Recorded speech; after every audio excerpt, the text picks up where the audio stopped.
Ragù alla Pugliese, the heart and soul of southern Italy, where every simmering pot tells a story. Picture this: a chilly evening, the aroma of slow-cooked meat wafting through the air, inviting everyone to gather around the table. Now, let's dive into this culinary treasure, shall we? Traditionally, this sauce is a beautiful medley of chicken, beef, pancetta, and pork sausage, each bite bursting with flavor. But here's a little secret. If you focus on just one meat, like lamb, you'll unlock a whole new level of deliciousness. This version, known as Ragù del Pastore, is where the magic happens. With a touch more red pepper, it brings a piquant heat that dances on your palate. Now, let's get into the nitty-gritty of making this masterpiece. You'll want to start with a good mix of pork shoulder and beef chuck, diced to perfection.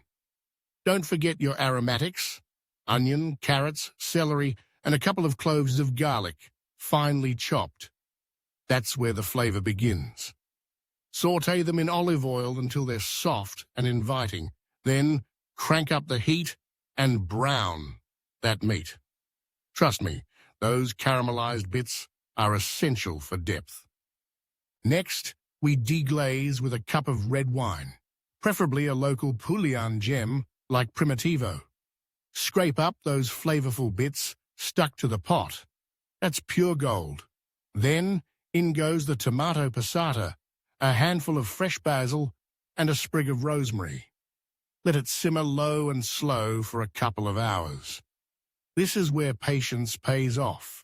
When it's finally ready, serve it over orecchiette, that charming pasta shape that hugs the sauce beautifully. A sprinkle of pecorino cheese on top, and you've got a dish that warms the heart.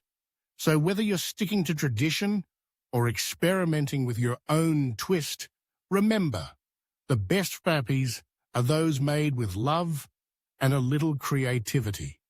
Enjoy your cooking adventure.